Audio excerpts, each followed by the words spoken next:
Buenas noches. Hoy se unen 3 universidades hermanadas en proyectos y programas que hacen a la calidad de la gestión educativa. De México, la Universidad de Vizcaya; de Bolivia, la Universidad Mayor de San Andrés; y de Paraguay, la Universidad San Lorenzo, para presentar esta conferencia magistral internacional con destacados panelistas que hacen que el evento académico sea declarado de interés por las universidades organizadoras. Damos apertura oficial a la conferencia magistral internacional denominado El estrés en tiempos de pandemia, con la palabra de la señora rectora de la Universidad San Lorenzo, Unisal, doctora Elba Coborno de Verón. Buenas noches y bienvenidos a la conferencia magistral internacional organizada por las universidades de San Lorenzo de Paraguay, las universidades Vizcaya de las Américas de México y la Universidad Mayor de San Andrés de Bolivia. Inmensa gratitud a su excelencia, señor presidente de la Corte Suprema de Justicia de la República de Paraguay, doctor Alberto Joaquín Martínez Simón. Al destacado maestro, doctor Raúl Aguilera Méndez, el ministro de Educación, hoy presidente de la Agencia Nacional de Evaluación y Acreditación de la Educación Superior del Paraguay. Inmensa gratitud, doctor, por su aporte una vez más. A los destacados profesionales de las universidades de México y Bolivia, nuestro reconocimiento por engalanar esta conferencia con vuestra presencia. A todos los participantes, bienvenidos y a disfrutar de este espacio altamente distinguido por la calidad de los oradores. Muchas gracias. Buenas noches. Es un gran honor ceder la palabra al presidente de la Agencia Nacional de Evaluación y Acreditación de Educación Superior del Paraguay, doctor Raúl Aguilera Méndez, destacado servidor de la educación y la cultura, un soñador y hacedor de paradigmas en pos del aseguramiento de la calidad de la educación. Adelante, doctor, y muchas gracias por compartir con la comunidad internacional.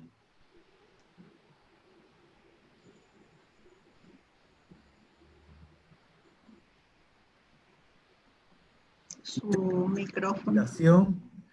Destacar la importancia de este evento para el mundo académico, destacar los temas que vamos a ser abordados, que vamos a abordar esta noche, y también destacar la calidad de los ponentes que integran esta mesa virtual para debatir los temas más sustantivos de este momento que afectan a la educación y a todas las entidades públicas.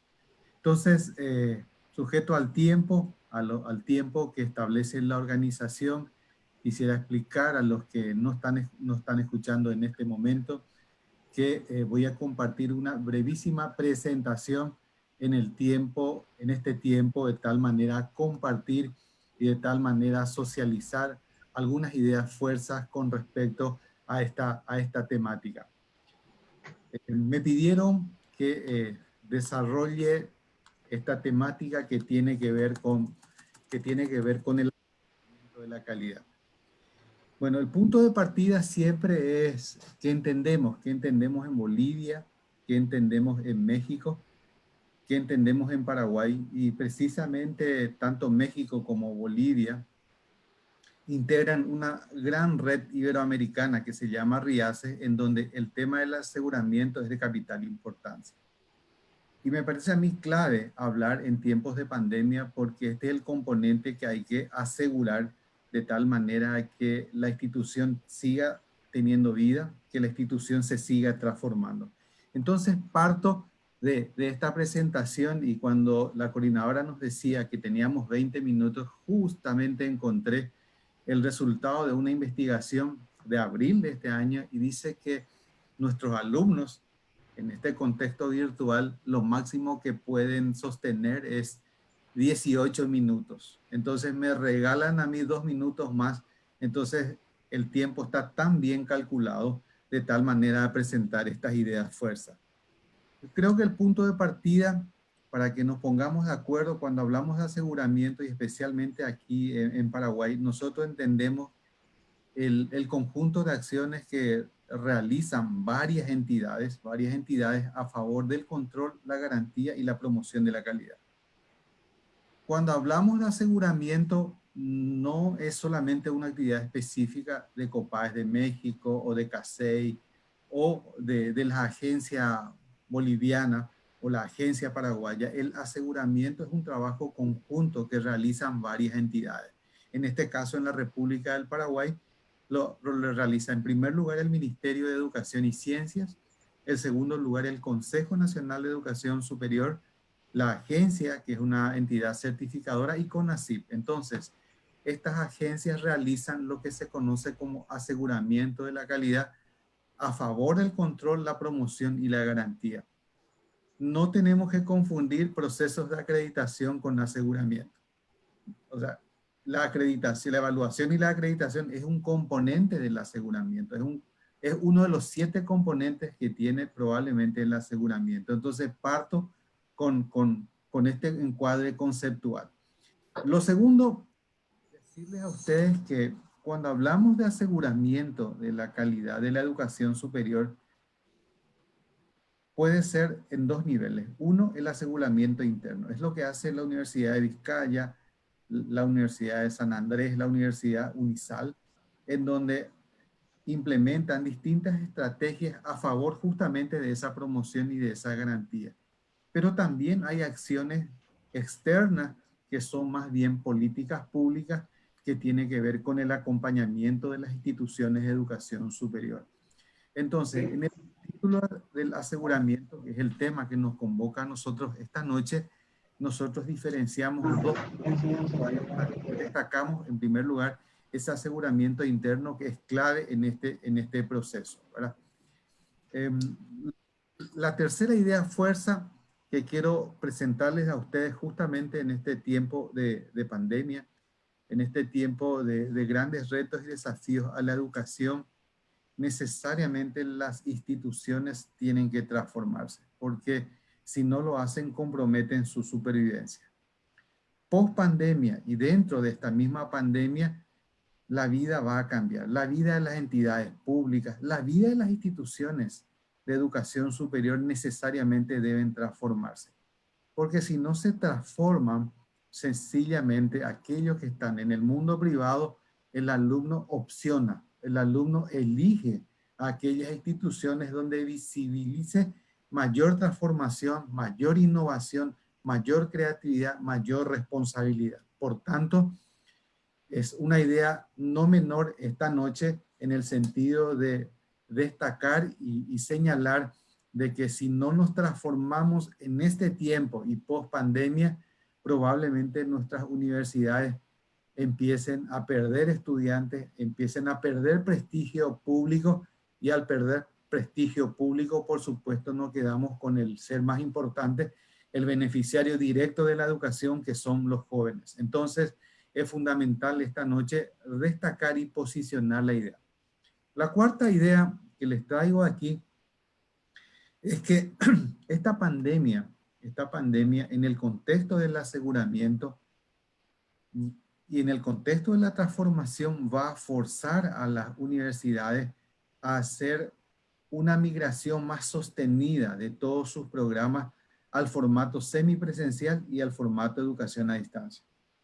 O sea, si nosotros no tomamos esta decisión y pensamos que todas las ofertas en la educación superior pueden seguir estando solo en formato presencial, nosotros vamos a perder a un colectivo importante de estudiantes que de a poco le va tomando el gusto al trabajo, porque entiende que plataformas bien diseñadas, diseños instruccionales bien programados, trabajados, coordinados, pueden tener un efecto sobre la formación y pueden obtener desarrollo de competencias como si fuese o como si fuera clase presencial. Por tanto, ese escenario próximo en el 2021 o 2022, porque en realidad no sabemos si vamos a volver a la presencialidad. Tenemos una expectativa de que en nuestros países retornemos al 2021. En Paraguay, por lo menos, por el 2020 ya no volvemos a la presencialidad.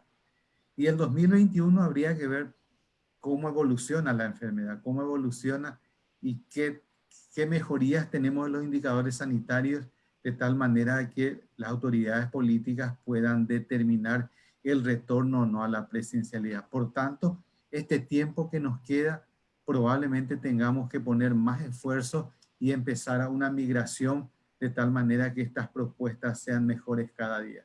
Y probablemente dentro de este paquete, esa migración más fuerte se va a dar en los posgrados. En Paraguay, los posgrados tienen 3 titulaciones para los colegas mexicanos y bolivianos que nos están escuchando.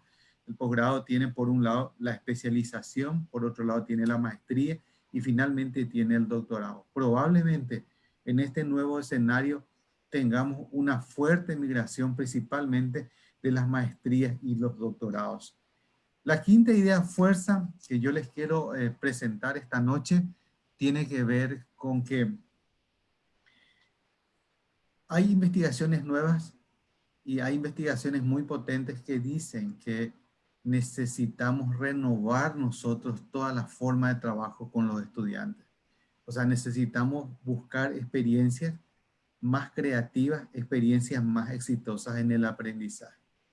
Uno de ellos, lo que yo acabo de mencionarles, es que los psicólogos dicen, y tal vez el doctor José Luis Luna pueda hablar más de este tema, ¿verdad? Y los colegas psicólogos también, que la altísima exposición también produce estrés a nivel del estudiante y a nivel de...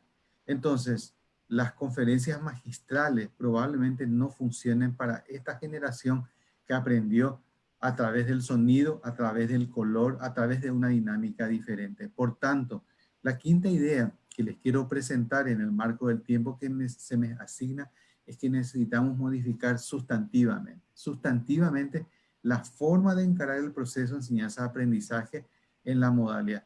Y aún pensar ya aún en el probable retorno o no retorno a la no presencialidad, pues bien, tendríamos nosotros que seguir pensando en cambiar. La sexta idea fuerza es que necesitamos aplicar un gran sedazo a los currículums de todas las ofertas. Yo sé que esto es complicado decir, pero los académicos nos peleamos para ganar más cargas horarias en los currículums. O sea, cuando diseñamos una nueva oferta educativa, la pregunta es hasta qué punto sirven algunas disciplinas, algunos módulos, algunas materias en este tiempo nuevo. Ya aprendimos que una pandemia paralizó la economía, paralizó un país, paralizó un sistema educativo que jamás había dado, por lo menos aquí en el Paraguay. Por tanto, también tiene que llevarnos en ese tema de la transformación, preguntarnos si todo lo que tenemos para la formación de psicólogos es útil para formar a los mejores psicólogos del Paraguay, de México, de Bolivia, ¿verdad? Si todo lo que tenemos dentro del pensum, de la malla curricular, de la formación de futuros abogados, si todo es útil o no. Por tanto, duele decir, ¿verdad? Pero hay muchísimos elementos que no sirven, que no nos sirven para este tiempo. Por tanto, esa transformación de aplicar el sedazo y filtrar las cosas y dejar solamente aquellas cuestiones sustantivas para este tiempo también puede evitar estrés. Porque cuántas veces nuestros alumnos han dicho, ¿para qué sirve esto? O sea, cuando no hicimos una buena presentación, una buena justificación o la justificación nuestra fue pobre, por tanto, esta es la pregunta recurrente de los estudiantes. ¿Para qué sirve esto? Entonces, el gran sedazo debe darse ya. La otra idea fuerza es que en el hipotético caso que el 2021 continuemos o arranquemos con la presencialidad o por alguna emergencia tengamos que volver a los formatos no presenciales, pues tendríamos nosotros que ser conscientes que este formato tiene un techo para las cosas.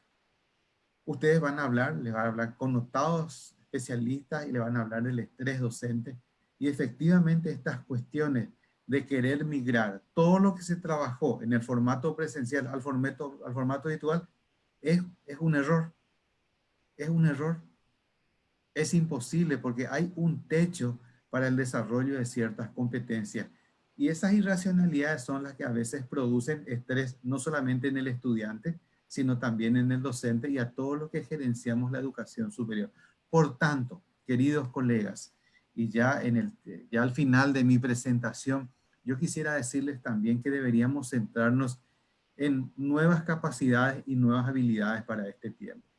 Cuando hablo de nuevas capacidades, yo no me estoy refiriendo a lo tradicional de nuestro currículum, me estoy refiriendo a elementos nuevos como la comunicación oral y escrita, que debería ser una competencia para todas las carreras. Pero ¿hasta qué punto, por ejemplo, una licenciatura en matemáticas se preocupa de estas cuestiones? ¿Hasta qué punto una carrera que no tenga una naturaleza de comunicación se preocupa? Esto debería ser el punto central.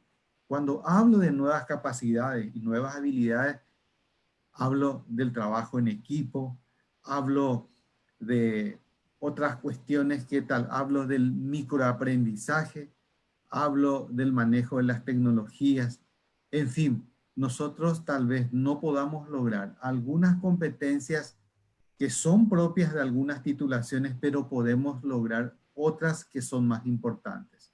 Entonces, por esa razón yo les hablo de nuevas capacidades y habilidades por este tiempo que la academia y que la institución debe resolver. La octava idea es también, además de desarrollar competencias y habilidades, deberíamos nosotros apuntar también en otras competencias más genéricas. En otras competencias más genéricas para nuestros estudiantes que son de capital importancia. Hablo del pensamiento crítico, por ejemplo. ¿Qué hacemos nosotros desde la contabilidad, desde la psicología, de la psicopedagogía, de la economía, en formar el pensamiento crítico, si es que vamos a seguir con este formato? Hablo yo del desarrollo de la creatividad, que probablemente sea uno de los talentos más importantes para este tiempo. Empezar a buscar soluciones, desarrollar esa creatividad es clave absolutamente. Entonces, no solamente quedarnos, queridos colegas, en lo que son las capacidades, habilidades, sino también apuntar a otras competencias genéricas en pregrado, grado y posgrado, porque este es el nivel académico en educación superior que utilizamos en Paraguay. Cuando hablamos de pregrado en Paraguay, nosotros estamos hablando de los profesorados de las tecnicaturas. Cuando hablamos de grado, estamos hablando de economía, contabilidad, todas las licenciaturas, medicina, todas las ingenierías. Y posgrado, como les dije anteriormente, estamos hablando de la especialización, maestrías y doctorados.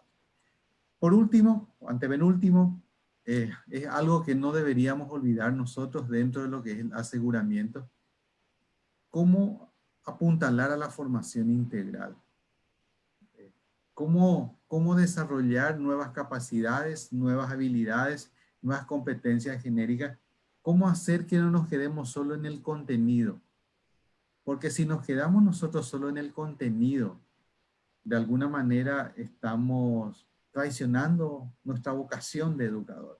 O sea, el educador debe preocuparse por la formación integral. Y la formación integral es hablar del respeto, hablar de la cooperación, desarrollar valores que nos pueden hacer más personas en la vida. En fin, esa formación integral no es solamente desarrollar lo último que tiene la ciencia, sino también todos aquellos aspectos de la acción educativa que hace que nos desarrollemos y seamos más personas en esta sociedad. Y por último, este sí es último, este sí, les prometo que después ya viene, muchas gracias, ¿verdad? El aseguramiento tiene un componente que es la acreditación. En Paraguay, así como la Universidad San Lorenzo, hace mucho esfuerzo, están en varios procesos de evaluación, de tal manera a conseguir la acreditación, el sello de calidad. Es muy importante obtener ese sello, pero es más importante la certificación social. O sea, la certificación social, ¿cómo se consigue? Se consigue contratando a los mejores docentes, con docentes talentosos, haciendo buenas investigaciones, que esas investigaciones sean pertinentes al contexto, al desarrollo, que la universidad no se cierre, que la universidad se abra, se conecte con la sociedad y que responda, que la universidad sea puntero epistemológico en la producción de conocimiento, que lo que ofrezca sea lo más pertinente posible, en fin. Si hacemos todo esto, la acreditación que otorgan la agencia, como el sello que ustedes ven detrás mío en el ángulo superior, es la entidad paraguaya que certifica, aquí es una entidad gubernamental, pasa en segundo plano. Yo les invito a todos en el contexto del aseguramiento a buscar esa certificación social y el reconocimiento de la gente. Y conseguir eso, pues lo que otorgue la NEA va a ser totalmente secundario. Con esto yo cierro, agradezco, espero haber cumplido los 20 minutos, doctora Sadi, y estoy atentísimo a seguir las presentaciones de los demás compañeros que van a estar como ponentes esta noche. Muchas gracias. Muchas gracias, doctor. Esperamos cierre su compartir pantalla. Dejo de compartir pantalla en el acto y aquí vemos todo. Muchísimas gracias, señor presidente de la NEAES, doctor Raúl Aguilera Méndez. Un honor como siempre. Continuando, su excelencia, señor presidente de la Corte Suprema de Justicia del Paraguay, doctor Alberto Joaquín Martínez Simón, nuestra gratitud por honrar este espacio de educación y cultura con los participantes de este importante evento internacional. Destacado jurista, comprometido con la democracia, la transparencia y la independencia del Poder Judicial, quien honra este espacio con su presencia. Adelante, excelencia.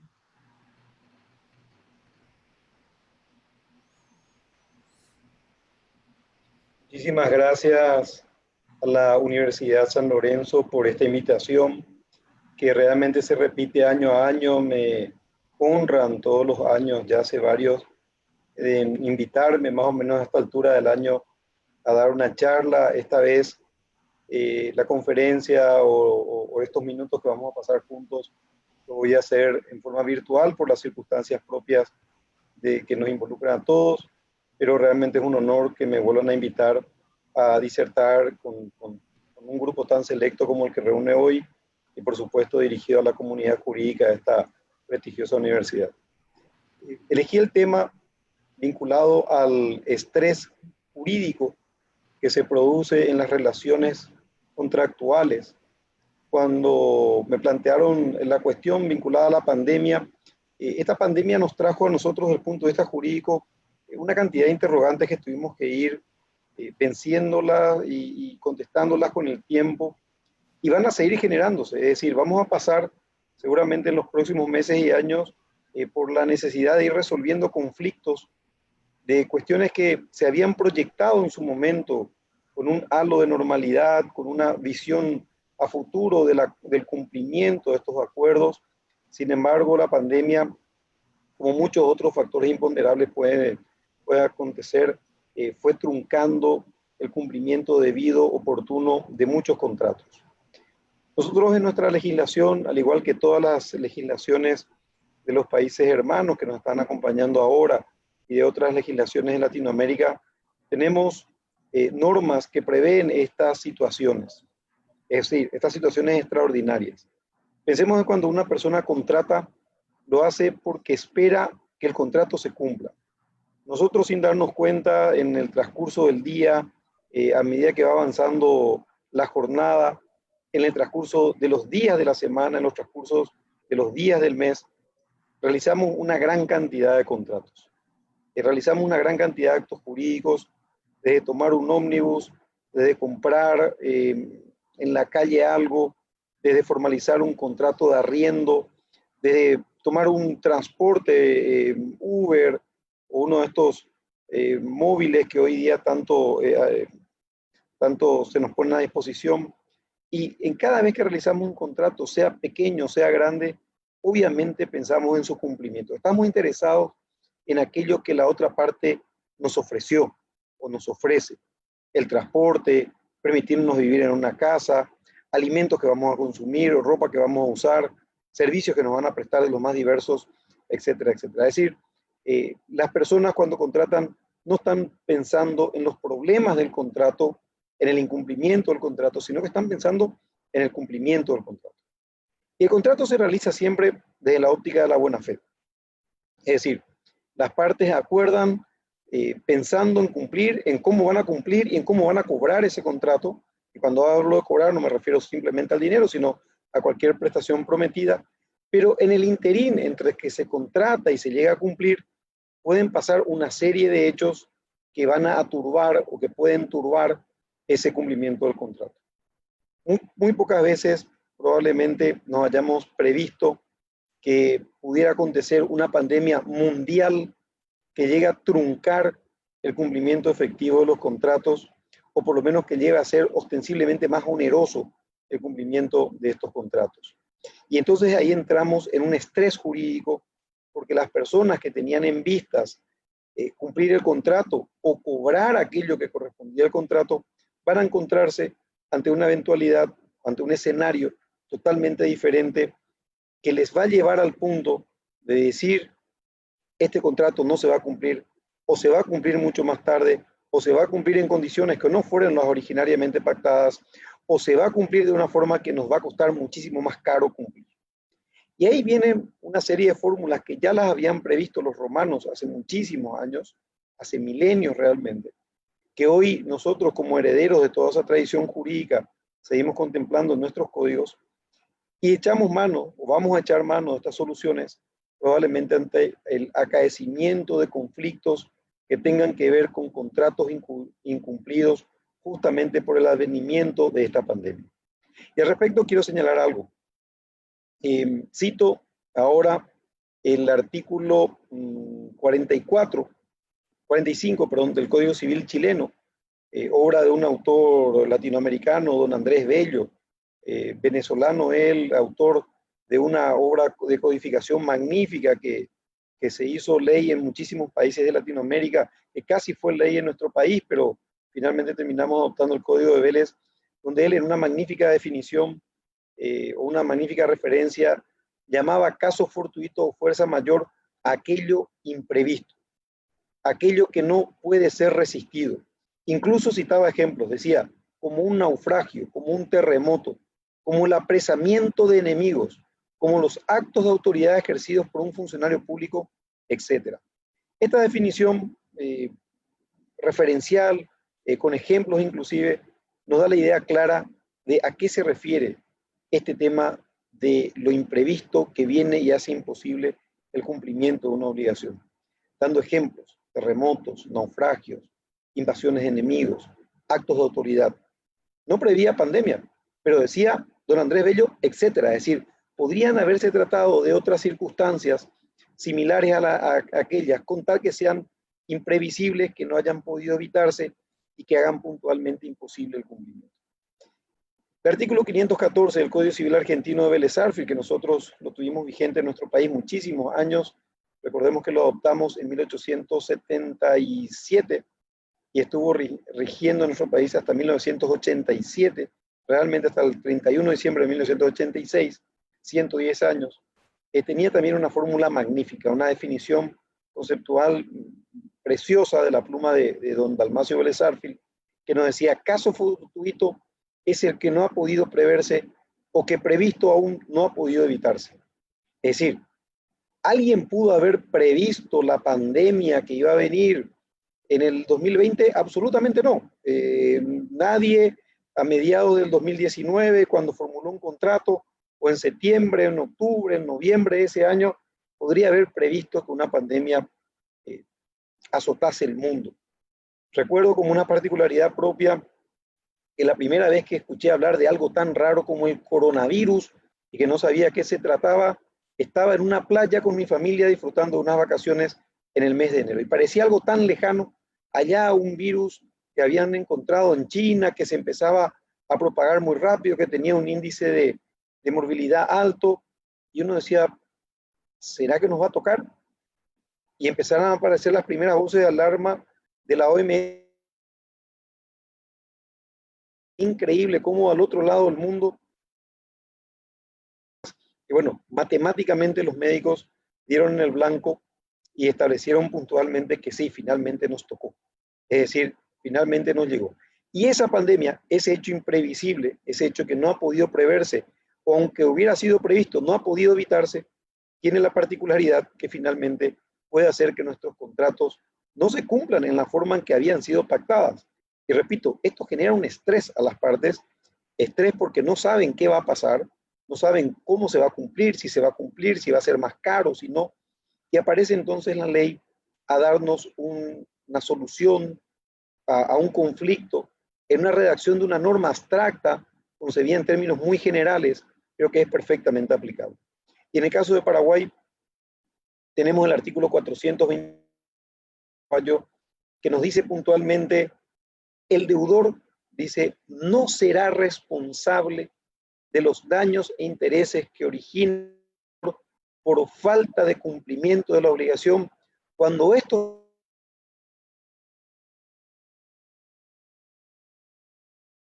al deudor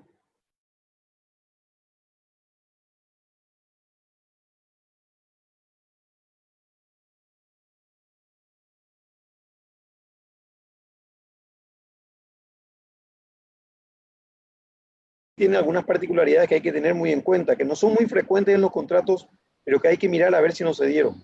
Porque el 426 nos dice, pero sí va a responder cuando el deudor haya tomado a su cargo las consecuencias de ese caso fortuito. Es decir, el caso fortuito es perfectamente renunciable. Puede darse el caso que una persona al momento de contratar, para que le contraten a él para realizar esa prestación de servicios o esa provisión de bienes, le diga a la contraparte del contrato, mire usted, yo no voy a invocar ningún hecho sobreviniente, ningún hecho que altere la situación actual, ningún hecho que podría exonerarme, y de todos modos le voy a cumplir, sea cual fuera el hecho. La ley permite esa renuncia. Por eso nuestro código dice, a no ser que el deudor hubiere tomado a su cargo las consecuencias del caso fortuito. Esto, hay que decir, no es excepcional, pero es raro. Las partes no suelen introducir en los contratos una norma como esta, pero ojo, si se introduce, la persona no podrá invocar el caso fortuito o la fuerza mayor para no cumplir con el contrato. Dice más nuestro código. O el caso fortuito hubiera ocurrido por su culpa, lo cual en el caso de la pandemia no es posible, salvo que acá haya sido aquel señor en China que se tomó aquel caldo de murciélago, como dice la historia hoy, pero evidentemente nosotros acá no lo hicimos, es decir, nadie va a poder invocar que hubo una concurrencia de culpa con caso fortuito. Dice, o ya hubiera incurrido en mora, es decir, si la persona ya estaba en mora antes de la pandemia, obviamente no va a poder invocar la pandemia como un hecho de exoneración, porque el hecho de exoneración tiene que venir dado, el caso fortuito, fuerza mayor, digo, tiene que venir dado al momento que una persona, el deudor, no está en mora. Es decir, no está en mora, se le hace imposible el cumplimiento en este momento porque las situaciones cambiaron totalmente, las situaciones que habían sido tenidas en cuenta al momento de contratar.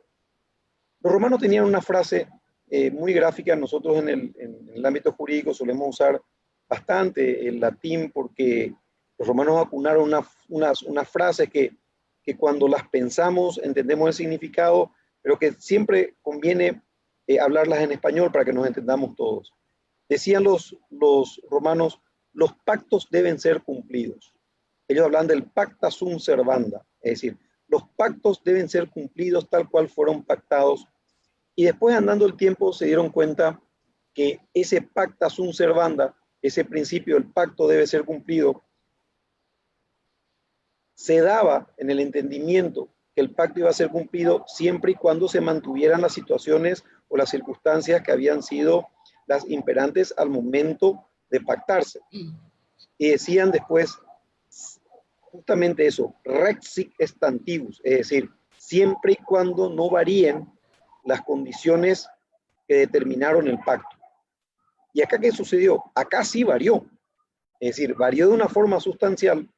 Y pensemos en contratos, por ejemplo, una persona que se haya comprometido a cantar en un lugar público en esta fecha, o en la fecha en que la pandemia arreciaba. Dicen que ahora en Paraguay estamos en el periodo de meseta, pero también tenemos distanciamiento social. Podría uno decir, ¿se le puede exigir a una persona que vaya a cantar a teatro lleno o una aglomeración de gente que va a haber ahí forzosamente? La respuesta evidentemente es no. Es decir, las condiciones cambiaron tan sustancialmente que no podemos aplicar el contrato en la forma en que originalmente había sido pactado, sino que ese contrato forzosamente vamos a poder incumplirlo devolviendo aquellas sumas que se pagaron o vamos a poder por lo menos exonerar de las consecuencias indemnizatorias. Dentro del ámbito de la normativa paraguaya y en el mismo tenor, tenemos un instituto que también nos sirve y mucho al momento de analizar las circunstancias las circunstancias sobrevinientes. Es la teoría de la imprevisión. La teoría de la imprevisión recoge varios de los requisitos del caso fortuito o de la fuerza mayor. También tienen que sobrevenir circunstancias imprevisibles, extraordinarias, que no habían sido tomadas en cuenta por inverosímiles al momento de formularse el pacto, al momento de formularse el contrato. Pero la gran diferencia en la teoría entre la teoría de la imprevisión y el caso fortuito es que la teoría de la imprevisión no hace imposible el cumplimiento, simplemente lo hace mucho más caro. Y en el caso fortuito o fuerza mayor, el contrato es imposible de ser cumplido. Dice nuestro artículo 672 de nuestro Código Civil paraguayo, dice, en los contratos de ejecución diferida, si sobrevinieren circunstancias imprevisibles y extraordinarias que hicieren la prestación excesivamente onerosa. Fíjense que acá hay un componente subjetivo importante, dice excesivamente onerosa. ¿Qué es excesivamente onerosa? La fórmula no es matemática, es decir, le está dando al juez la misión de establecer en qué casos será excesivamente onerosa y en qué casos no será excesivamente onerosa. Es una subjetividad muy grande que el juez va a tener que juzgar. Y fíjense que también dice lo mismo que se señalaba ya al momento de hablar del caso fortuito, y acá es donde muchos estudiantes, incluso muchos profesionales, suelen cometer un error conceptual. En ambos hay circunstancias imprevisibles, en ambos hay circunstancias que no fueron tomadas en cuenta al momento de contratar. Pero la gran diferencia, repito, es que el caso fortuito impide totalmente el cumplimiento del contrato. Es una causa de exoneración por imposibilidad de pago. Esto podemos regularlo también a través del 628 de nuestro Código Civil paraguayo. Y sin embargo, en la teoría de la imprevisión no hay imposibilidad de pago, hay excesiva onerosidad. Hay un autor argentino que a mí me gusta mucho citarlo, el doctor Picasso, Sebastián Picasso, magistrado allá, un doctrinario de una pluma realmente exquisita, en donde él en un ejemplo dice, hay una persona que tiene que cumplir un contrato cruzando un puente, en la ciudad donde se tiene que cumplir un contrato, hay un río, tiene que cruzar un puente, para llevar una pizza de una orilla a la otra orilla, es decir, de la pizzería que está en una costa, tiene que cruzar el río y tiene que llevar una pizza a una casa que queda al otro lado. Y dice, viene una tormenta que derrumba el puente, lo tumba, y no hay forma de cruzar el río. Pero en realidad, 100 kilómetros arriba, hay otro puente. Y la pregunta es, ¿puede este señor tomar la moto con la pizza, ir 100 kilómetros, cruzar el puente, bajar 100 kilómetros, entregar la pizza, volver a subir 100 kilómetros, volver a cruzar el puente de arriba y volver a la pizzería? Serían 400 kilómetros cuando la otra forma eran 500 metros. Y dice en este ejemplo muy claro, no, en ese caso la prestación se tornaría excesivamente onerosa de conformidad al objeto del contrato y no sería razonable en este tipo de circunstancias imponer el cumplimiento de la prestación. Por lo tanto, podría pedirse, como dice nuestro Código Civil, la resolución de los efectos del contrato pendiente de cumplimiento. En este caso, como es un solo contrato, una sola ejecución, sería la devolución de lo que se pagó, si es que algo se pagó, por el objeto comprado. Este es un ejemplo, me parece muy gráfico, porque acá uno podría decir, en realidad no es imposible cumplir, pero es excesivamente oneroso que una persona tenga que viajar 400 kilómetros, 200 de ida, 200 de vuelta, para entregar algo que el objeto del contrato es absolutamente pequeño en comparación con lo que le va a costar o con lo que le va a venir como sobrecosto adicional, dadas las circunstancias imprevisibles que fue esta tormenta que tumbó el puente. Bueno, algo parecido pasaría en las circunstancias de la pandemia. Cuando la pandemia hiciera que las prestaciones se vuelvan excesivamente onerosas, la persona podría pedir la resolución de los efectos del contrato que fueran pendientes de cumplimiento. Pero ojo con el detalle. Yo coincido en que la pandemia era una circunstancia imprevisible y extraordinaria, pero hay que ver bien en cada caso si la circunstancia imprevisible es real, o sea, la circunstancia invocada como imprevisible es realmente imprevisible o no. El ejemplo que siempre se suele traer a colación es el tema de la suba del dólar en los contratos de prestación, etcétera, etcétera. Y hay una jurisprudencia muy interesante en nuestros tribunales, la quinta sala de Asunción, que dice, no, las obligaciones en dólares no podemos hablar de que la suba, la fluctuación de una moneda pueda ser imprevisible, porque justamente la fluctuación de la moneda es algo que suele pasar y que las personas que contratan en moneda extranjera tienen que tener como algo que puede pasar. Para respetar el tiempo que se asignó, con esto quiero ir cerrando la intervención en este momento, agradeciendo nuevamente la invitación a la Universidad San Lorenzo, en la persona de la señora rectora, y quedo a disposición para posteriormente ir cerrando la conferencia cuando corresponda. Muchísimas gracias.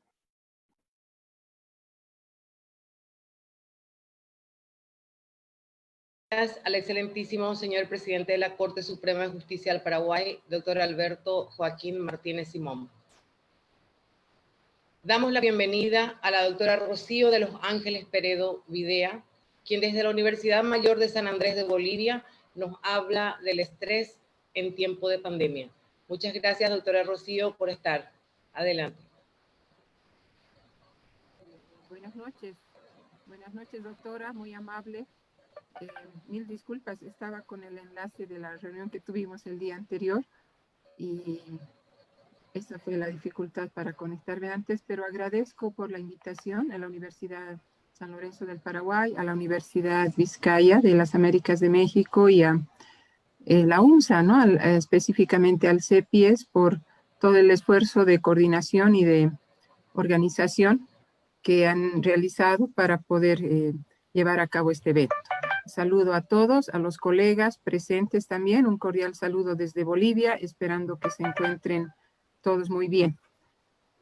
Bueno, voy a dar inicio porque sé que los tiempos son justos y voy a compartir unas láminas para facilitar estas ideas desde el campo de la psicología.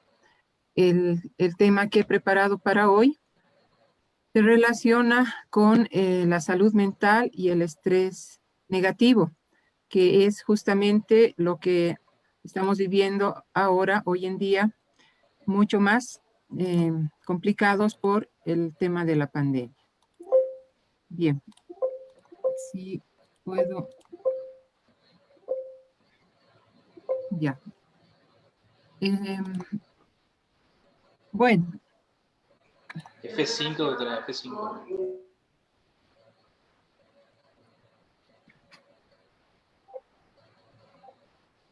No sé si se puede ver, ¿se comparte bien? Puedo darle en pantalla completa, doctora, F5. F5, sí, pero mi teclado no responde a los F5, lamentablemente. Voy a volver a compartir, creo que es mejor. Primero voy a agrandar, entonces.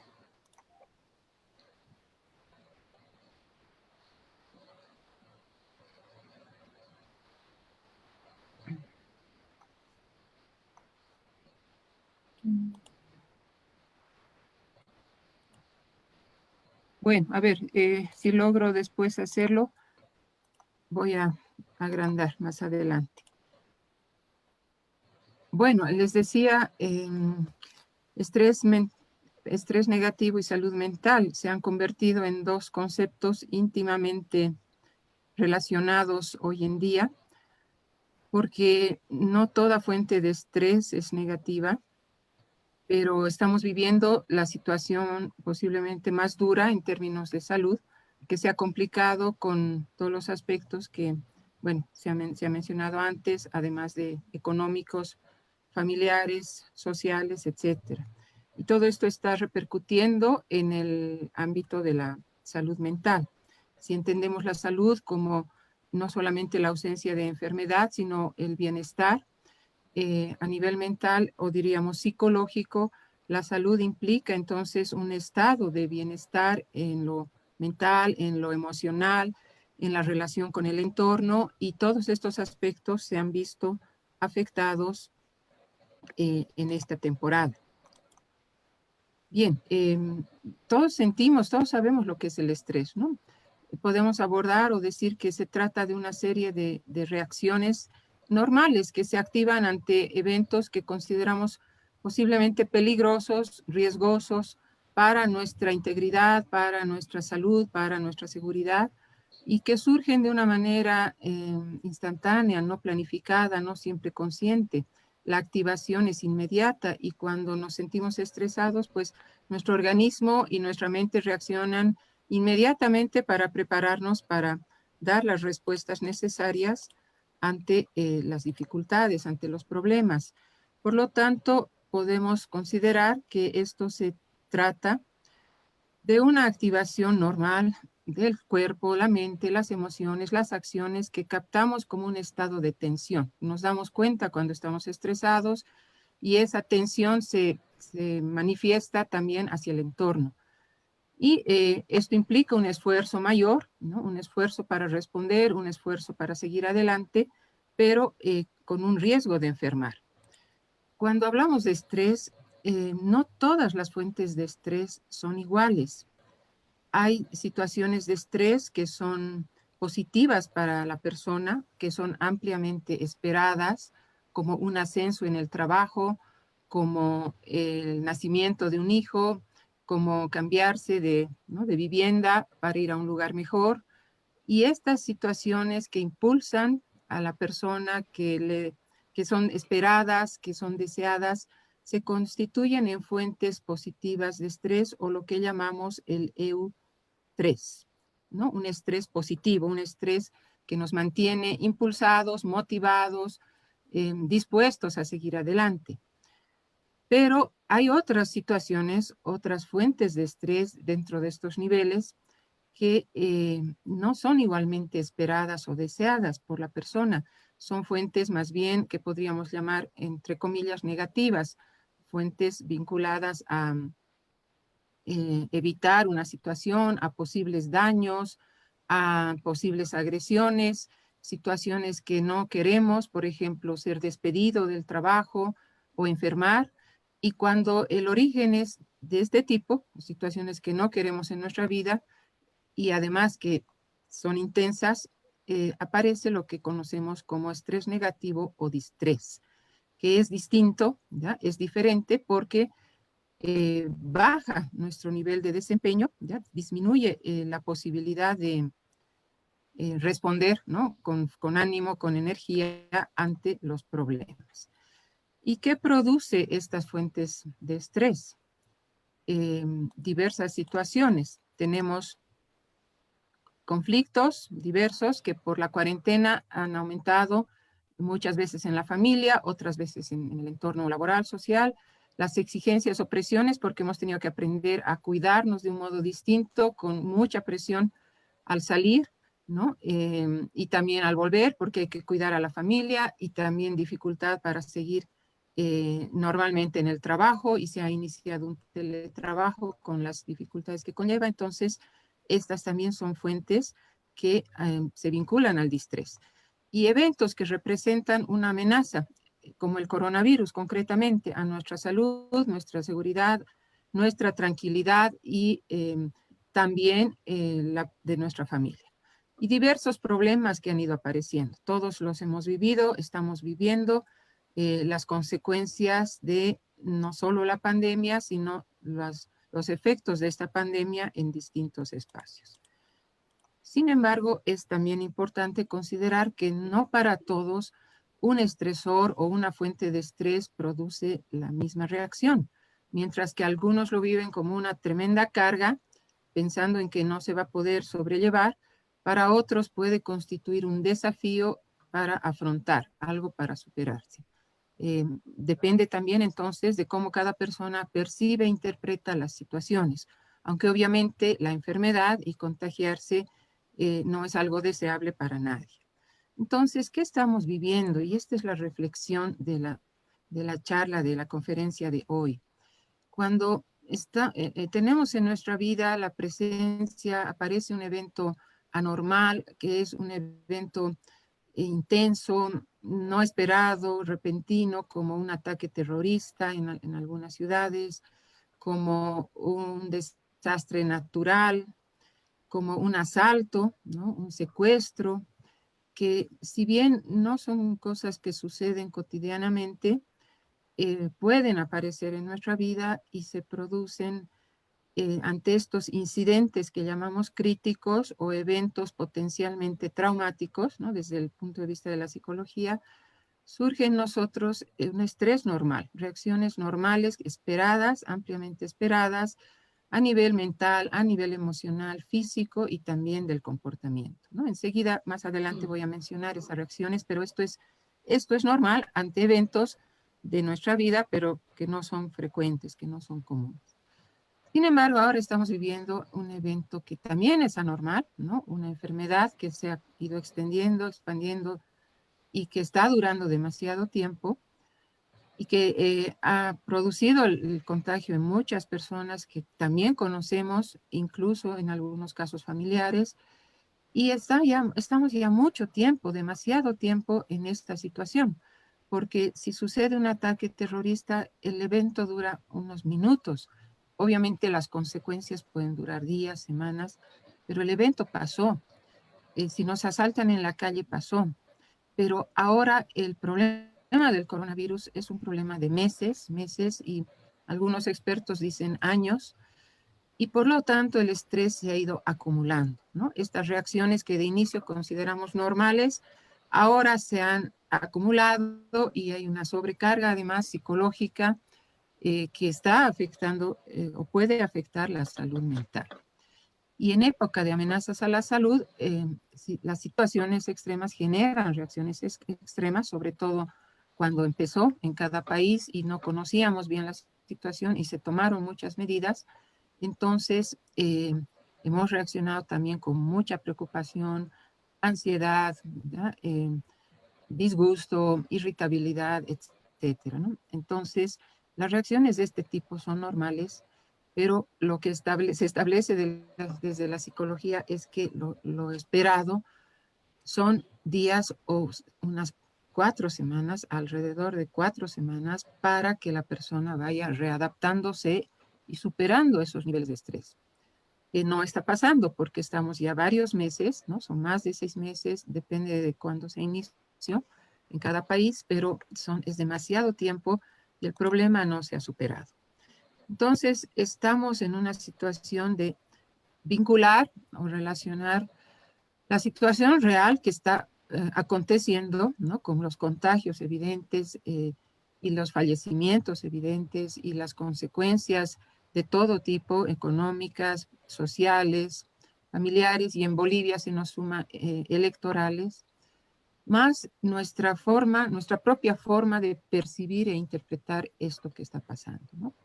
Que, como podríamos decir, nadie estaba preparado para esto, entonces depende cómo nosotros hemos estado percibiendo lo que ha sucedido en el mundo y ahora lo que sucede en cada ciudad, en cada lugar, y cuán preparados o no hemos podido estar en términos de lo que hemos empezado a hacer desde que se inició la emergencia sanitaria.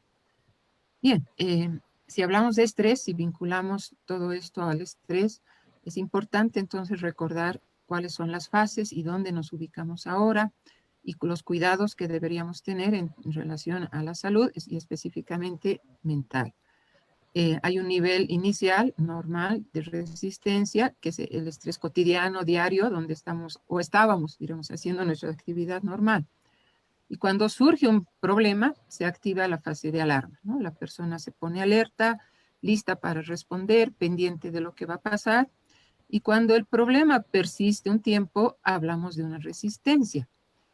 Por ejemplo, si un ser querido enferma, alguien de nuestra familia con una enfermedad grave, tenemos que estar despiertos muchas noches cuidando, listos para darle su medicamento, viendo que se sienta bien, que si necesita nuestra ayuda, estemos para dársela. Y esto puede durar días y a veces semanas. Esta es una fase que se puede prolongar por un largo tiempo, pero en general, como les decía, si hay un evento potencialmente traumático, eso se va resolviendo a los días o semanas. El evento ya pasó y si bien la persona puede estar afectada, más o menos afectada, con apoyo profesional va superando. Sin embargo, cuando esta fase de resistencia se alarga, como estamos ya semanas y meses y quién sabe cuánto más, entramos a un preagotamiento en que nuestra resistencia y nuestro ánimo y nuestra motivación y nuestra buena disposición van cediendo. No solo ceden estas características en el plano psicológico, sino también en el plano físico. Nuestras defensas biológicas ceden. Y si no resolvemos en este momento del preagotamiento, podemos llegar a una fase que ya es la del agotamiento, donde sí tenemos el riesgo de enfermar, ¿no? Entonces, aquí tenemos los síntomas de un estrés que se ha prolongado mucho tiempo, psicosomáticos, y la lista no es completa, podemos aumentar y añadir muchas cosas más, y el sistema inmunológico ya está comprometido y la persona siente achaques, siente malestares, siente dolencias, pero además a nivel psicológico tenemos una diversidad, una manifestación de muchas señales también importantes que nos anuncian la posibilidad de una alteración psicológica, tanto cognitiva o mentalmente. Entonces falla la atención, la memoria, no logramos tomar decisiones razonadas como antes, emocionalmente estamos más irritables y puede surgir ansiedad o tristeza extrema, desapego o bloqueo de emociones. Y a nivel de comportamientos, bueno, desgano, agresión, empezar a faltar al trabajo o aislarnos, y puede ser el inicio de adicciones. Bien, y otros importantes a nivel de la familia y del trabajo también, ¿no? Se manifiestan dificultades que implican, bueno, como ustedes pueden ver ahí, ¿no? Diversos problemas también en esos espacios. Este entonces implica una suma. Estamos hablando del estrés que se convierte en negativo o las causas son no esperadas, que afecta física y psicológicamente, es elevado o es un hiperestrés y que se va acumulando y acumulando y acumulando en el tiempo y que llega a ser o puede ser la puerta de entrada o de inicio de enfermedades, no solo físicas, sino también problemas psicológicos ya más severos como trastornos de ansiedad, depresión, de adaptación, etc. Bien, y si llegamos al burnout o desgaste emocional, bueno, ahí a la persona requiere necesariamente una ayuda especializada. Yo les diría hasta este momento que es importante cuidarnos, ¿verdad? La recomendación es cuidar la propia salud, no solo física, porque hay ya muchas medidas, ¿no?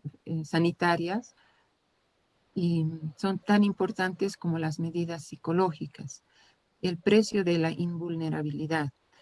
No podemos selectivamente nublar o adormecer nuestras emociones, porque si adormecemos emociones dolorosas, aflictivas, estas que nos causan temor, ansiedad, preocupaciones, ira, también, ¿ya? También vamos a nublar o adormecer el poder seguir sintiendo emociones positivas.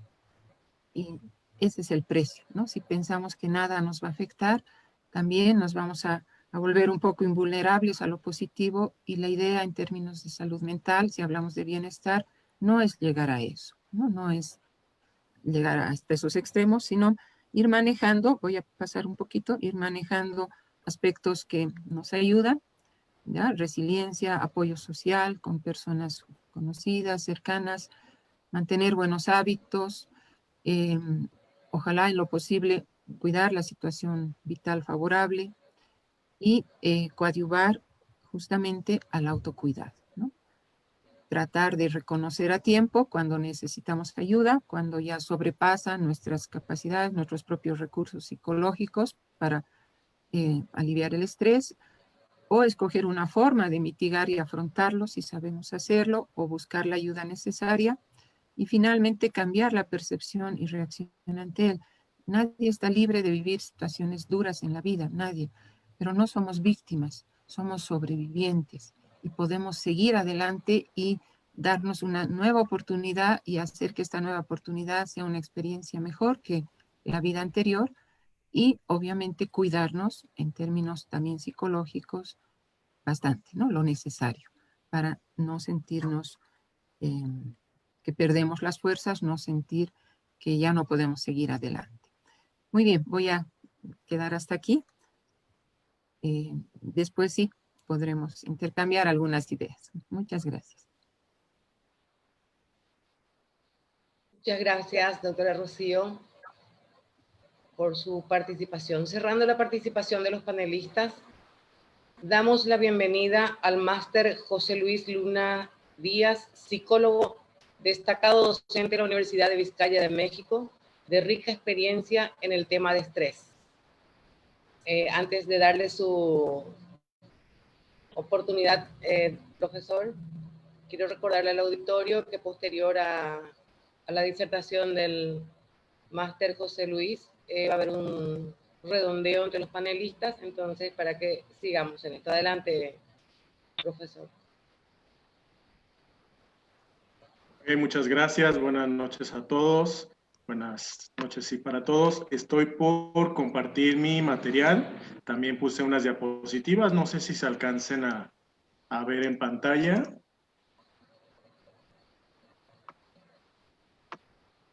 ¿Se alcanza a ver en pantalla el material? Ok, gracias. Bien, trataré de, bueno, de entrada, muchas gracias a todos por la invitación, por todos los ricos conocimientos que estamos recibiendo. Pues yo también vengo a compartirles un poquito desde el enfoque de la psicología esta situación en relación al estrés. Sí hablar un poquito de la situación actual, de todo el encierro y las limitaciones que tenemos, pues a causa de esta pandemia, esta catástrofe que a nivel mundial pues estamos presentando, pero pues también entender algunos aspectos más en cuanto a la reflexión y más en cuanto a nuestras emociones. Al final del día, pues muchas de las cosas que nos están pasando vienen con un mensaje de aprendizaje. Entonces, pues es como que la invitación a la que yo vengo a exhortarles el día de hoy. Pues bien, quiero hablar de unas cifras rápidamente. Yo sé que a lo mejor pareciera que desentona un poco con el tenor de la charla, pero creo que es interesante que las conozcamos. Aquí traigo unas cifras de la OCDE, que es la Organización para la Cooperación y Desarrollo Económicos, donde nos habla que actualmente en Latinoamérica existen más de 650 millones de personas trabajando, pero pues obviamente no todos gozan de los mismos beneficios. Hablando en particular de mi país, de México, es el primer lugar en cuanto a horas laborales. En promedio, el mexicano trabaja 8.5 horas al día, comparándose con otros países, pues es de los que más trabaja en todo el mundo, ¿no? También somos Latinoamérica, México, somos de los países pues que menos descansamos, menos días de descanso tenemos en relación a otros países o menos licencias tenemos o permisos en general. Esta es una situación que ya de por sí nos está hablando de cuestiones preocupantes y estresantes, porque pues México y en general Latinoamérica pues deberíamos de ser los más productivos del mundo y pues parece que el panorama no es el mismo. De repente sumarle toda esta carga importante de trabajo, todas estas situaciones que no nos permiten tener un descanso o de repente tener más momentos de esparcimiento y no solamente la cuestión laboral, pues sumémosle el estrés del día a día, de la familia, de la escuela, etcétera. Entonces, esto nos lleva a la reflexión de que pues del estrés no nos podemos salvar.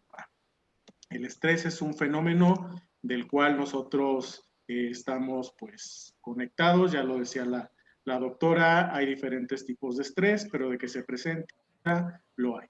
Y pues tristemente no nos enseñan cómo canalizar esta cuestión del estrés, cómo manejar esta cuestión del estrés. Entonces, bueno, ampliando un poquito lo que la doctora comentaba en relación al estrés, pues bueno, ya vimos que pues el estrés es algo completamente natural en el ser humano. Por instinto nos estresamos y el estrés implica un conjunto de reacciones fisiológicas pues que nos están preparando para la acción. Es una respuesta automática que el cuerpo tiene ante una situación que percibe como amenazante o como desafiante, ¿no? Entonces, pues es algo que va a pasar y que nos está sucediendo y que no lo podemos evitar. Así que el no te estreses, es inevitable. Entender también que pues el cuerpo ante este tipo de situaciones necesita regularse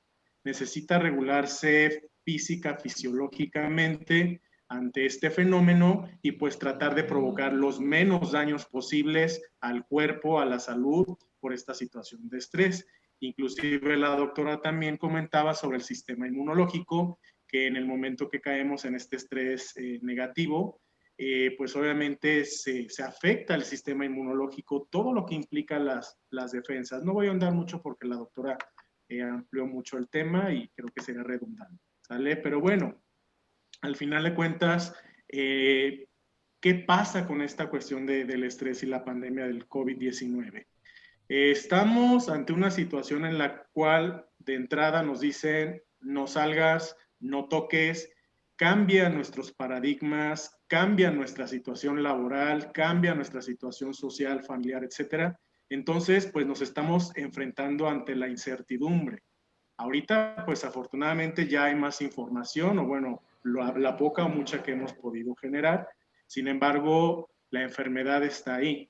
Y yo quiero hacer mucho hincapié en la cuestión de la enfermedad, porque yo soy fiel creyente de que la enfermedad viene a enseñarnos. Tenemos que lograr aprendizajes de todo esto.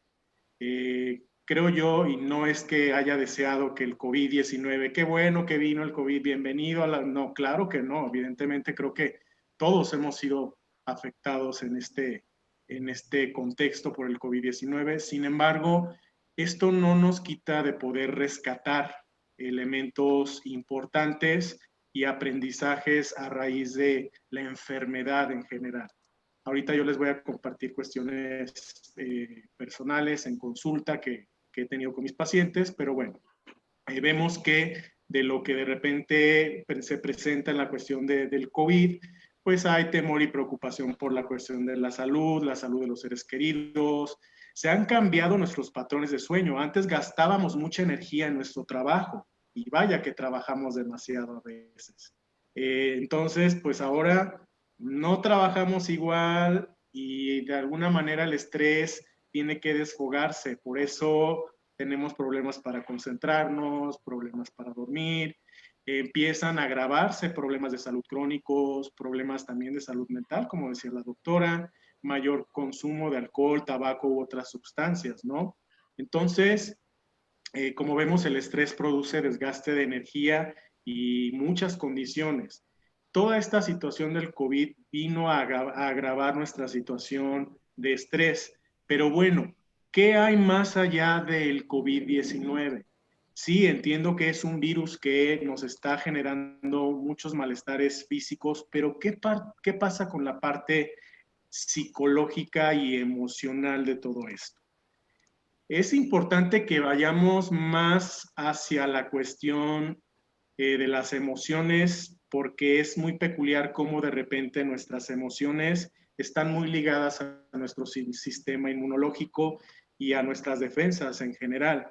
De repente pensamos que todo nos afecta igual a todos, pero vemos casos donde la enfermedad, virus o cualquier situación de salud no le pasa igual a toda la gente. Habrán conocido casos donde de repente el mismo COVID, ¿no? Es que pues a mí me dio COVID y no tengo ningún síntoma, ¿no? Pues esta persona murió de COVID, ¿no? Pues cómo está nuestro sistema inmune, cómo está nuestra mente y sobre todo cómo están nuestras emociones. No estoy viniendo a ofrecer la cura del COVID ni mucho menos, pero sí estoy tratando de hablar un poquito sobre cómo este impacto emocional que la enfermedad y toda esta situación del virus del COVID-19 y el estrés puede ser mermada gracias a una salud emocional, a una buena salud mental y emocional. Y me baso en todo lo que estoy diciendo con el principio de la bioenergía de dos autores que se llaman Alexander Lowen y Wilhelm Reich. Ellos postulan teorías sobre la bioenergía, también reconocida como energía biológica liberada o energía orgánica. Las sensaciones de calor, frío, picor, comezón y excitación emocional dan como resultado la bioenergía. Funciona en el organismo vivo como energía biológica específica y regula al organismo entero. Se expresa en las emociones, así como en el movimiento totalmente biofísico de los órganos. ¿Qué quiero decir con todo esto? La bioenergía es la energía que se transmite a través del cuerpo por medio de las emociones. Nos ha pasado que, por ejemplo, estoy con una situación de tristeza, pues bueno, desfogas energía llorando. Me siento muy contento, me causó mucha gracia lo que dijiste, desfogo mi energía riéndome a carcajadas. Y esa energía, y yo creo que todos los que estamos escuchando esto en algún momento dado, hemos sido conscientes de toda esa energía que se libera. ¿Qué pasa después de un rato de estarte riendo a carcajadas, de esas veces que hasta el estómago te duele de tanto reírte? Pues es que es energía y es como si te hubieras aventado 20 abdominales, ¿no? Es la energía del cuerpo la que se está manifestando. Entonces, estoy hablando de energía y de bioenergía ligada a los principios de Alexander Lowen y Wilhelm Reich y complementados un poquito con cuestiones de trastornos psicosomáticos, etc. No hay que olvidar que somos personas biopsicosociales o somos seres biopsicosociales. ¿Qué significa esto? Somos seres con una biología y una fisiología, pero también tenemos una psique y unas emociones que se afectan mutuamente, aunado a la cuestión social o al contexto social, pues que también tienen interacción con lo que pasa en nuestros pensamientos y en nuestras emociones. Estamos entrando entonces en terrenos de que las emociones mueven mucho de lo que nuestra salud es.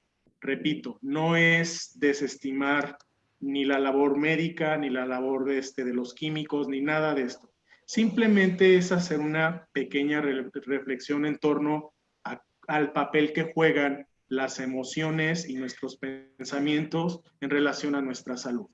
Porque justamente esta pandemia nos ha hecho voltear a ver a nuestra salud, cosa que muchas personas, al menos yo en lo particular, no volteábamos a ver antes de la pandemia.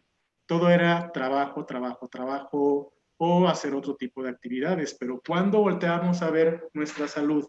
¿Cuándo volteamos a ver nuestro interior, nuestras emociones? Cuando ya nos está pasando algo que detona que nos volteemos a ver. Entonces no hay que olvidar esa parte, somos seres biopsicosociales, ¿vale? Y entender que esta energía o esta bioenergía que se mueve a través de todo el cuerpo se va manifestando a través de diferentes situaciones, inclusive a través de la enfermedad o a través de los síntomas que se producen en esa enfermedad, nos están hablando las emociones. Más adelante voy a ahondar un poquito más en esto que estoy diciendo, pero sí es importante entender la energía del cuerpo. Un cuerpo vivo tiene mucha energía y vibra en energía, pues un cuerpo muerto no tiene energía. Entonces, esto es algo que habla de principios de salud, principios de psicología y principios de la naturaleza humana. ¿Sale? Una tesis fundamental de la bioenergética es que el cuerpo y la mente son funcionalmente idénticos. Es decir, lo que sucede en la mente refleja lo que está ocurriendo en el cuerpo y viceversa. A veces parece que la enfermedad que nosotros estamos viviendo es una literalización de nuestros pensamientos. Más adelante me voy a explicar más en esta cuestión de la literalización de nuestros pensamientos. Pero el hecho es que nuestras emociones y nuestro cuerpo están fuertemente ligados a nuestros pensamientos, ¿vale? Los procesos energéticos del cuerpo están relacionados con el estado de viveza de este. Cuanto más vivo se halle uno, más energía tendrá y viceversa. La rigidez o la tensión crónicas disminuyen nuestra viveza y menguan nuestra energía. Cuando estamos ante situaciones que nos negamos a vivir o situaciones que tratamos de bloquear o ignorar emocionalmente hablando, ahí es cuando empezamos a caer en situaciones de enfermedad.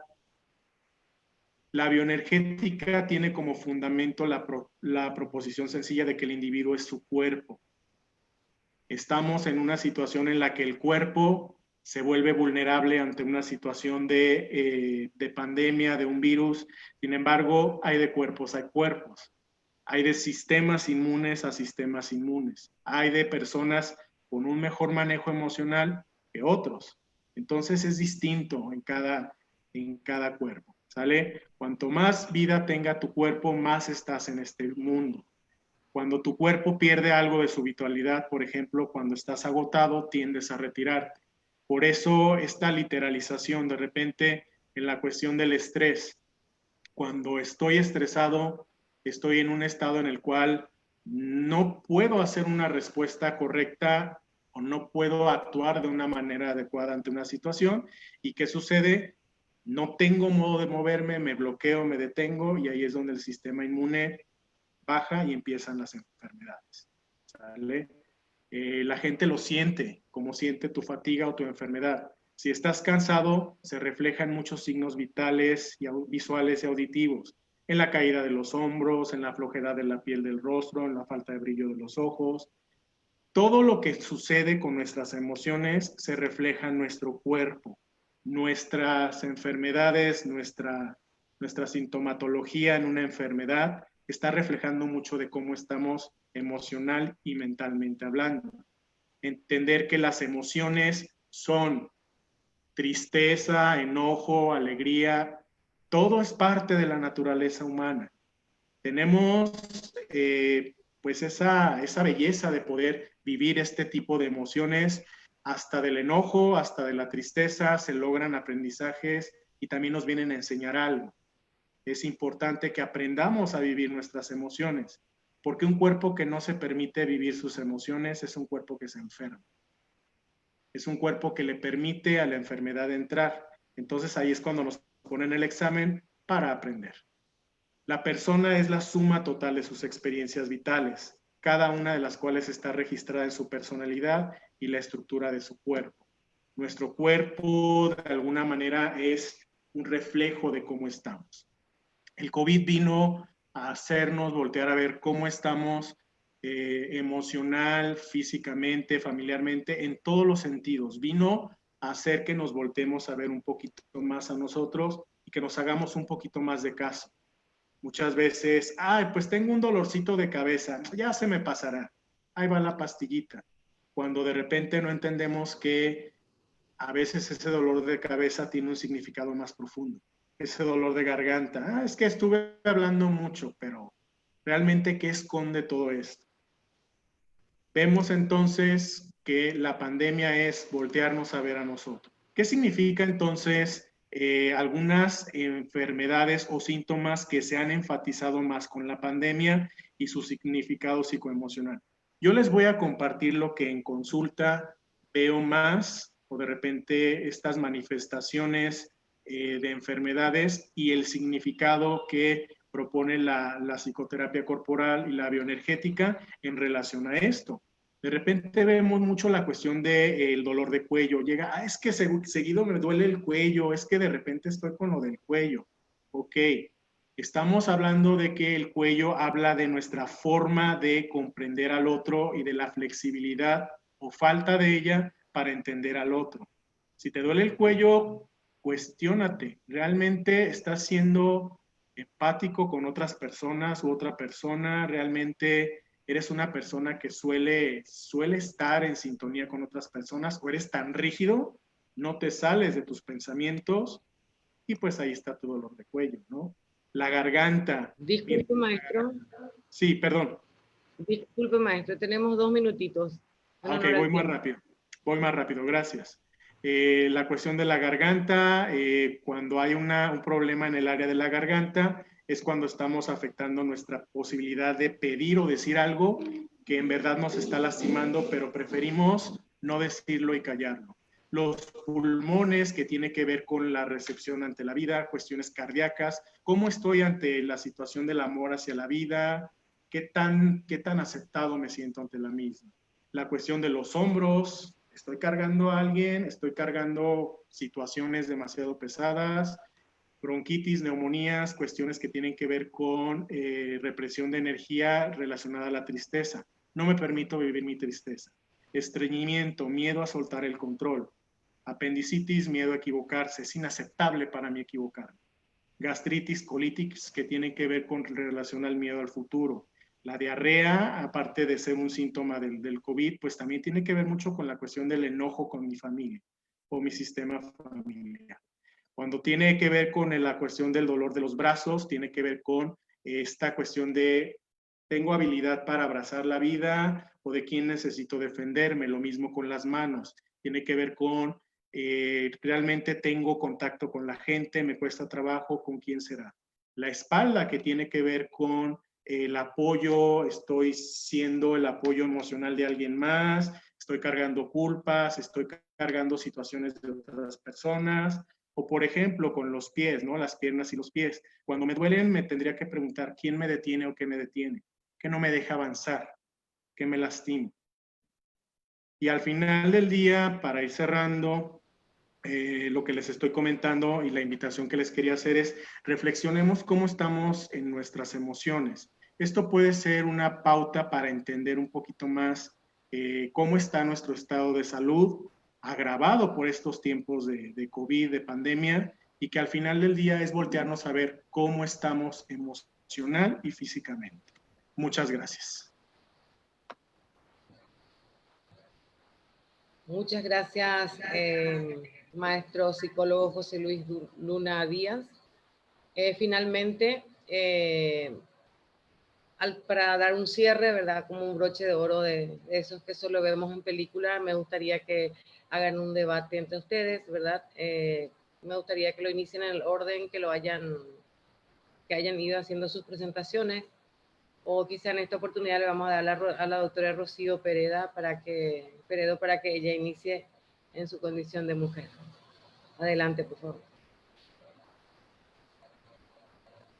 Gracias, doctora. Aunque por equidad tendrían que empezar cualquiera sin hacer diferencias de género, pero le agradezco para iniciar el debate, porque la situación en los distintos países esta vez tiene denominadores comunes y las problemáticas no solamente son de salud, como ya lo sabemos por el coronavirus y todo lo que hemos ido aprendiendo de este nuevo virus, la enfermedad y las consecuencias, sino que ahora hay que considerar todo lo que estamos viviendo en una coyuntura social, política, económica, porque en Bolivia hemos vivido muy estresados desde muchos meses atrás, podríamos decir noviembre del año pasado, que empezaron conflictos sociales y hubo una gran cantidad de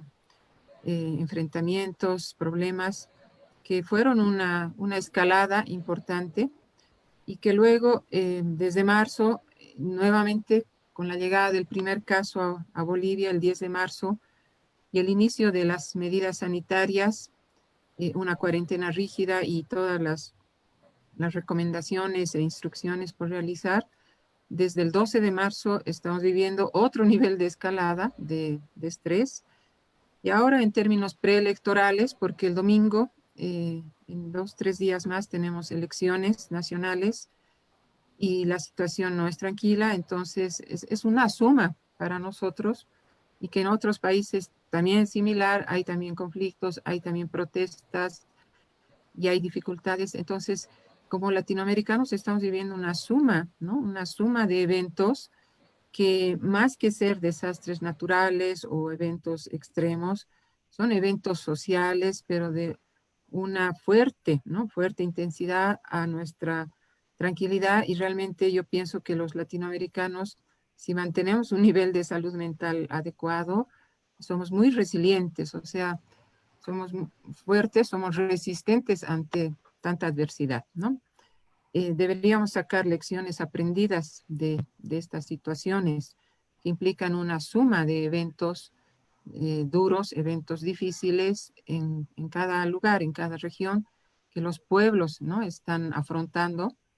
Las protestas se han presentado en todos los lugares o en la mayoría por diversas razones, evidentemente, no todas electorales como en Bolivia, pero que la gente sigue adelante y creo que como una lección aprendida es importante si podemos llevar de manera transcultural algún tipo de estudio que nos ayude a entender no solo por qué podemos, ¿no?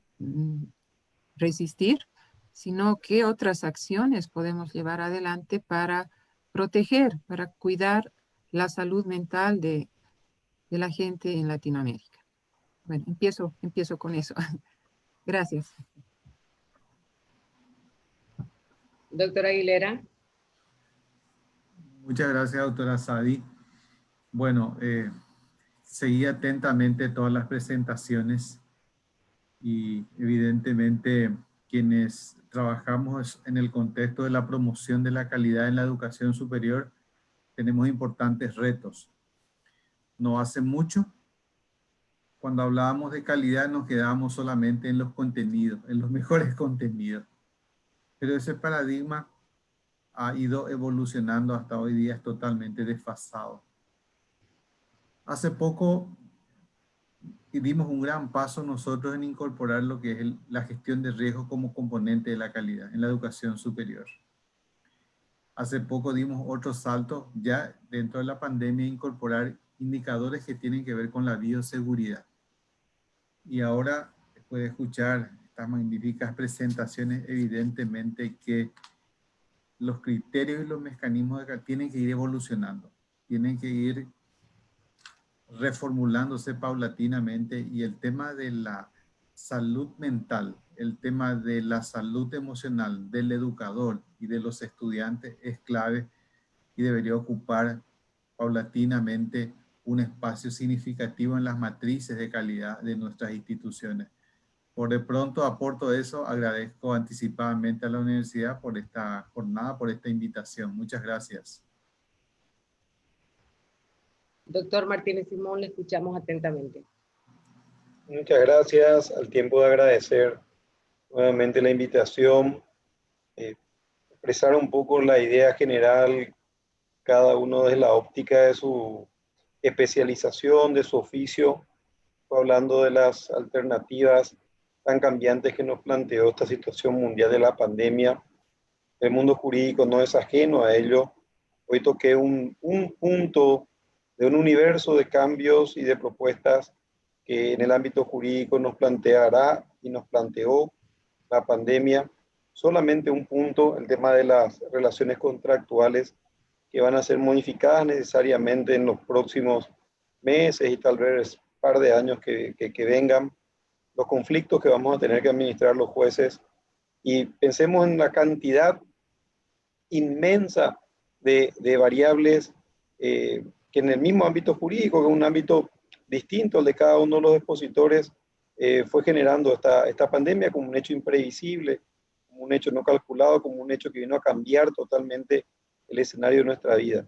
Hoy compramos de una forma distinta, festejamos cumpleaños de una forma distinta, nos entretenemos de una forma distinta, a lo mejor hemos aprendido a revalorizar ciertas circunstancias o situaciones que antes a lo mejor las íbamos perdiendo, como la vida en familia, como el contacto, como la mesa al mediodía. Me estoy metiendo en ámbitos que no me corresponden, pero como ciudadano, como persona, me di cuenta que realmente esta pandemia nos mostró un ámbito nuevo, un escenario distinto, tuvimos que adaptarnos muy rápido. Creo que van a quedar enseñanzas. Creo que esto que estamos haciendo ahora, de conectarnos de distintas partes de Latinoamérica en un momento de reflexión, en un momento de compartir, va a quedar post pandemia, así como van a quedar prácticas diferentes en cada uno de nuestros oficios, en cada una de nuestras realidades. Vamos a tener también la oportunidad de volver a vivir probablemente circunstancias que a lo mejor la vorágine de la vida pre-pandemia nos estaba privando. Quiero agradecer a la Universidad de San Lorenzo nuevamente la invitación. Ojalá sigan distinguiéndome como año tras año, de hace un tiempo lo vienen haciendo. Para mí es un gusto mayúsculo compartir con los alumnos, con los docentes, con las autoridades de la universidad, y agradezco de corazón este privilegio. Muchas gracias, doctor. Maestro José Luis. Gracias. Pues igual también agradecer a todos los presentes. Fue muy rico estar compartiendo con todos ustedes desde sus perspectivas tan distintas en distintos países, pero al final la reflexión es la misma, ¿no? somos seres humanos, somos hermanos en este planeta y la vida nos está dando limones muy agrios. Vamos a hacer limonada de esto. Vamos a lograr aprendizajes de todo esto. Vamos a humanizarnos un poquito más. Vino la vida a detenernos, a pararnos, y encerrarnos físicamente, pero pues yo creo que es voltearnos a ver un poquito más a nosotros. No encerrarnos físicamente solamente, sino encerrarnos en nosotros, en nuestro ser y también en nuestra propia humanidad. Así que, pues, hagamos lo que podamos. Insisto, somos como humanidad muy resilientes y me queda claro que todos los presentes y todas las personas que nos estén viendo tenemos esa capacidad. Así que salgamos avante de esta para que después solo sea una anécdota más. Muchas gracias a todos. Gracias por la invitación. Muchas gracias a ustedes, doctor Verón. Doctor Verón, yo pido en su carácter de presidente del Consejo Académico de nuestra querida Universidad San Lorenzo, cierre este evento tan magnífico. Muchas gracias a los ponentes de mi parte.